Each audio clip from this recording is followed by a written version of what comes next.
Hello and welcome to the Work.Rest.Pray podcast. Before I start this episode, I'd like to tell you that my new book, Hopes and Expectations, is now available. It's the third in the Eastward Story series of novellas. Stories of love and loss, tears and laughter, grief and joy. Stories of hope over adversity, of achieving the best from a life that is not easily liked at times, and with happy endings. All the books are on special offer too, so do take a look at richardfrostauthor.com.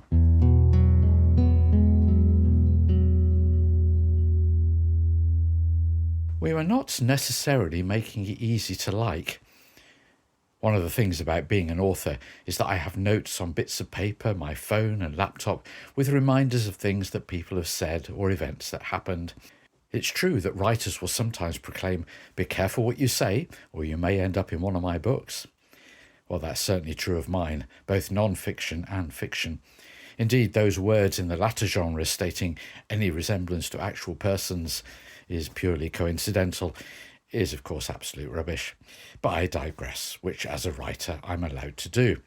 The quote I began with was by Neil Tennant of the pop duo Pet Shop Boys. He was talking about their music, and he was being interviewed by Dermot O'Leary back in May 2023. And those words have laid written on a scrappy bit of paper on my desk ever since, simply waiting to be used.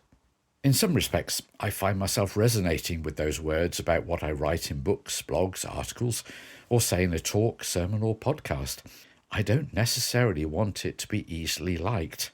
And judging by the number of likes others get on social media, perhaps my audience are of the same opinion.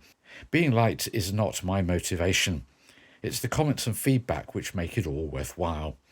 Of course, I do hope readers and listeners will like what emerges, but more than that, I hope it goes deeper.